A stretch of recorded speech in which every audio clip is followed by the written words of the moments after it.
Welcome to another episode of the Contagious Culture Podcast. I'm your host, Kyle King, and this podcast is focused on creating an ecosystem of academic excellence, helping you create an ecosystem of academic excellence. And when we think about this idea of contagious culture, I'm just going to read the definition of what culture represents, what culture is, so that we can be on the same page as we're going through these episodes. And if it's your first episode, thank you so much for joining us. Yes, enjoy this episode that we're getting ready to record, but I want you to go back and see some of the multitude of episodes that we've been able to implement and launch, some amazing people that we've been able to talk to, some research that we've been able to share. But today we're going to be talking about culture, all right, and the 5 components of building contagious culture within your organization or within your school. But culture refers to the shared values, beliefs, practices, and ways of life of a group of people. It encompasses both tangible and intangible aspects, such as material objects and social norms, and is learned and passed down through generations. Now, when we think about culture, and it's an amazing definition, but when we think about culture in the realm of organizations, let's break this definition down a little bit. Culture refers to the shared values. When you think about your organization, what are the values of your organization? Because we can't share something that we don't have. We can't share something that is not established within our hearts, within the overall realm of what we're trying to be able to do. It's the shared values, beliefs, and practices. So what are the values? What are the beliefs? Like, what do you believe as an organization? What do you believe as a school? Like, what are your beliefs and values that may be different than other organizations? And it's interesting because I've built 2 companies before, partnering up with the Culture Lab. And the reality of it is that I never focused on the values and the beliefs when I was building an organization. I was focused on product, customer, and revenue. It was all about product, customer, and pricing so that we could be able to build the business. But how is that really building a business that lasts? And the reality of it is that those multitude of businesses that I built, they didn't grow to the extent that I would have hoped for them to be able to grow to. And yes, they were wildly successful. My last company was wildly successful. But the reality of it is that what if I would have rooted more in values, more in beliefs, and more in practices? So when you think about practices, and why I love how this definition is set up is culture refers to the shared values, the beliefs, and practices. Why I love that is because it starts with value. So once we establish value, then we're able to create beliefs. And then based upon our values and our beliefs, then we implement specific practices, or in business, systems and processes that are in alignment with belief as well as value. Okay. And ways of life of a group of people. That's the last part of the definition. So culture refers to the shared values, beliefs, practices, and ways of life of a group of people. When you think about your organization, what is the way of your organization? Let's think of a school. What is the way of a school? What are the values, the beliefs? What are the things the norms within the school? And how do we operate? What is the way, the Bonnie Cone way, the Eagle Ridge Academy way, the University of Miami way, the University of Colorado way, the Duke University way? And when you think about your organization, I want you to put, what is the blank way? And then I want you to write down maybe a few sentences that define it. But here's the challenge. This would be an amazing group activity where you and a bunch of team members could just put this definition on a screen and say, I want you to define our values, define our beliefs, define our practices, and define the way, the blank way that we're supposed to do business, or that we're supposed to do school, in a sense. All right. So let's break down the second part of this definition. It encompasses both tangible and intangible aspects, such as material objects and social norms, and is learned and passed down through generations. That's heavy. So let's break that down piece by piece. It encompasses both tangible and intangible aspects. This is culture. So the tangible aspects of a school are curriculum, are positioning of desk, are specific things that we do from a process or system standpoint, how we discipline students, professional development, signage in the parking lot, the script when we answer the phone, the colors, all of that It's the tangible aspects of how we do things, the material objects and social norms. Okay. So let's look at the intangible aspects. Now, this is where we're going to sit just maybe for a few seconds, a few minutes. When I look at culture and how it's defined in my book, Contagious Culture, Creating an Ecosystem of Academic Excellence, and it's everywhere online, I talk a lot about culture is the invisible curriculum. It's the mood, it's the energy, it's the dynamic of trust or lacking of trust. It's the dynamics of transparency or lacking of transparency. It's the dynamics between how teams work together, the leadership capacity. It's all of those intangible things. Now, I talk about a lot of the tangible, but one of the specific topics that I talk about is the hammer versus the heart. Okay, the hammer versus the heart.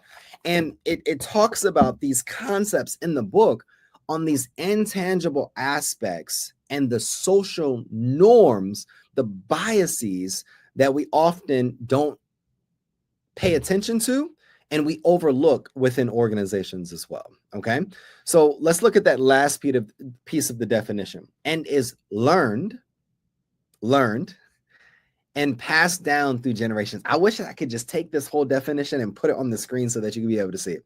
So culture refers to the shared values, beliefs, and practices. We've went through that. And the ways of life of group of people. We've went through that. We got that. But then the second sentence, it encompasses both tangible and intangible aspects. We've covered that, such as material objects and social norms. We got that. But here's the power in this. And is learned and passed down through generations. What are we teaching our students? What are we teaching employees? What are we teaching team members? What are we teaching our leaders? What are we teaching parents and stakeholders of our organization on a daily basis? I talk about last episode, the 4 aspects of creating a contagious culture, right? The 4 aspects of what you need to be able to have a contagious culture. But one of those things was a standard of excellence. And when we look at and is learned and passed down through generations, how you do things is showing the stakeholders within the organization that this is acceptable or not acceptable, that excellence is welcomed and accepted here, or excellence is not welcomed or accepted here. Gossip is welcomed and accepted here because I'm not stopping it, or I don't have any systems in place to hold people accountable, or gossip is accepted and welcomed here. When you think about what are we teaching based upon our behaviors, our choices, our practices, our values, and our belief systems. What are we teaching people? Okay. So when we think about just culture as a whole, you have to define your value. You have to be able to define your belief system. You have to be able to define your practices, but also what is the way that you're doing things on a daily basis. Now, in this episode, we're going to talk about how and what are the 5 steps to building a contagious culture by first defining one word. What is culture? And if I would define culture in one word, it's clarity. Clarity in your values, clarity in your belief system, clarity in your practices, clarity in the way of life, clarity in, these intangible and tangible aspects, clarity in the social norms, clarity in all of these different things, especially when we think about what culture represents within our organization. Yes, we can have curriculum, we can have amazing products, we can have amazing systems, we can have amazing all of these different things, but if we don't define what culture represents, what it means, what it stands for within our organization, then there's no way of us being able to create initiatives that welcome all people. Now that we have an understanding and we've rooted ourselves in understanding what culture is, what it represents, how it would be defined, and that I would define it as clarity, then how do we get clear? Because I think a lot of times we stand and stay in the philosophical and the theoretical, but we don't implement the how-to, the process, and the practical, okay? So we've defined and developed a clear method at the Culture Lab that is trademarked and ready to roll. But the first step of this clear method is culture discovery. And this is super important in what we're talking about right now. And part of the activity that I shared earlier is you got to get clear on and really discover what is our culture as an organization? Okay. And 3 questions that I want you to think about here is what is thriving, what is missing, and what is possible as we look at the future. Okay. You need to go on a listening tour, because I think a lot of times we come in and we do these deep dive assessments and all of these different things, but go talk to people. Do some deep listening, do some walkthroughs, walk with your leaders, walk with your teams, interview people, have these tough and crucial conversations to discover the answers of those 3 questions. Again, what is thriving or who is thriving? What is missing or who is missing? And what is possible? Now, that'd be weird to have the who is possible there. So once we discover the culture, and the C is culture discovery, then the L of the C.L.E.A.R method is leadership activation. I believe that culture is first established, enforced, and created at the top, and then it trickles completely down.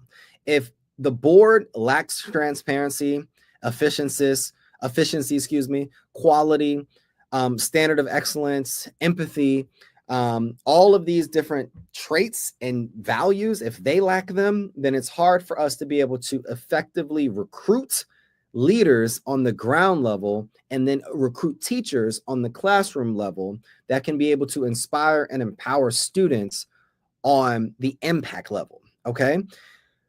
We have to focus on leaders first. I believe it's paramount to focus on leaders first. We have to be able to assess our board members, our key contributors, and our leaders so that we can align behavior and the people with this overall culture once we've established what that actually is. Those values, those beliefs, and those practices, and those intangible ways of life and social norms. Okay. So the L is leadership activation. We have to get clear first, and then we have to be able to hold our leaders accountable to achieving, but also becoming what we're looking for. And here's the honest truth.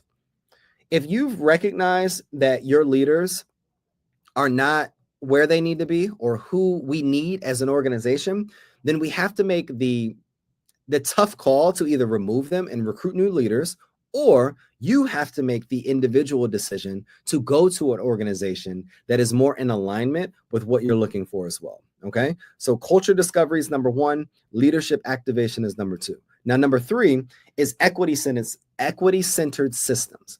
This is super important. And I think everything is super important, but this is the glue that connects everything together.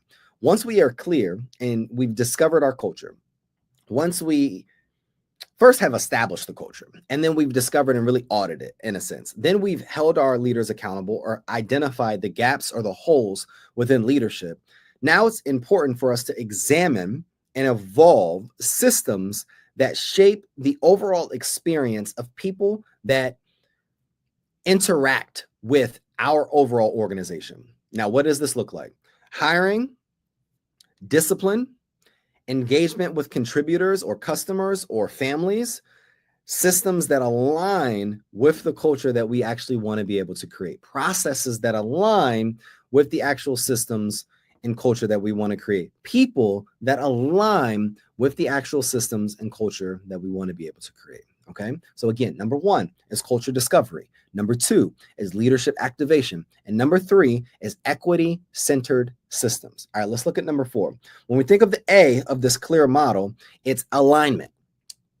Alignment, period. I want you to just put alignment and then put a period at the end, underline it, circle it, and then go find a highlighter and then put a highlighter over it. Last episode, I talked about the importance of purpose and mission alignment. This is where we align storytelling and people. This is where we align the practices and campaigns with the mission. This is when we roll out specific practices that are in alignment with our values, with our beliefs, with our social norms, with our practices. This is when we get clear, like, okay, Kyle, we've defined what our values are. We've defined what our beliefs are. We've defined what our practices are. Then we went in and we discovered that, hey, this is thriving, this is surviving, and then this is missing. Okay. Then we looked at our leaders, because that's where a lot of the challenges are coming from. We've removed some leaders, we transitioned some new leaders in. Then we built systems that are equity centered around this new leadership structure, and then built processes that our team members could be able to implement on the ground level.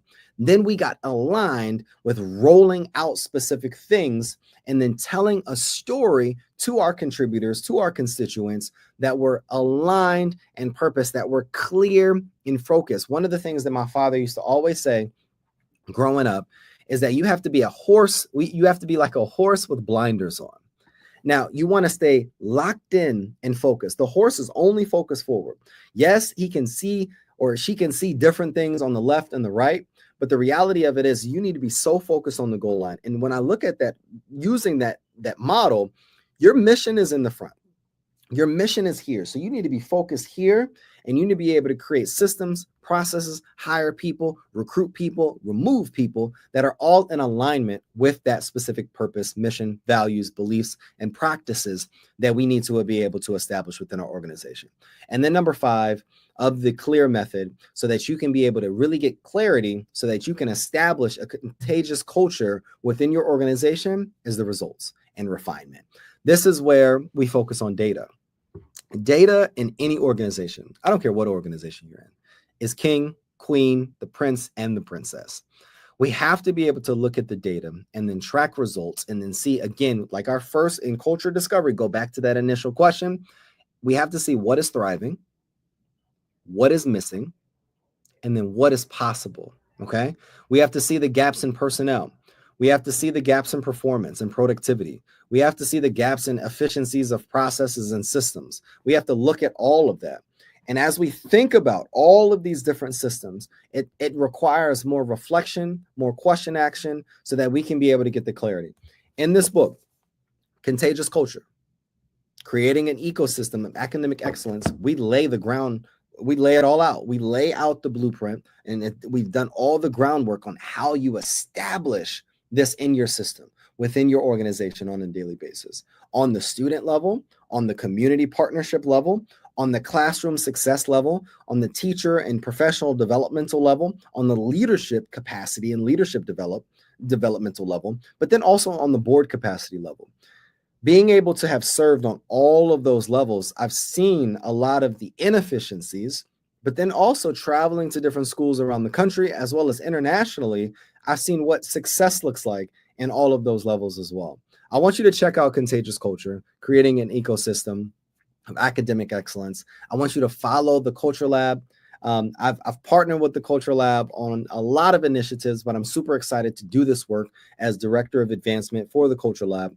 So connect with us, and then thank you for listening to another episode of the Contagious Culture Podcast. I am your host, Kyle King. And this is one thing that I want you to remember. Again, it's the original definition of what culture stands for. Culture refers to the shared values, beliefs, and practices and ways of life of a group of people, and encompasses both tangible and intangible aspects such as material objects and social norms. It is learned and passed down through generations. What are we teaching? What are we implementing? What are we sharing? What do we value? And what do we believe? It's another episode of the Contagious Culture Podcast, and we'll see you next episode.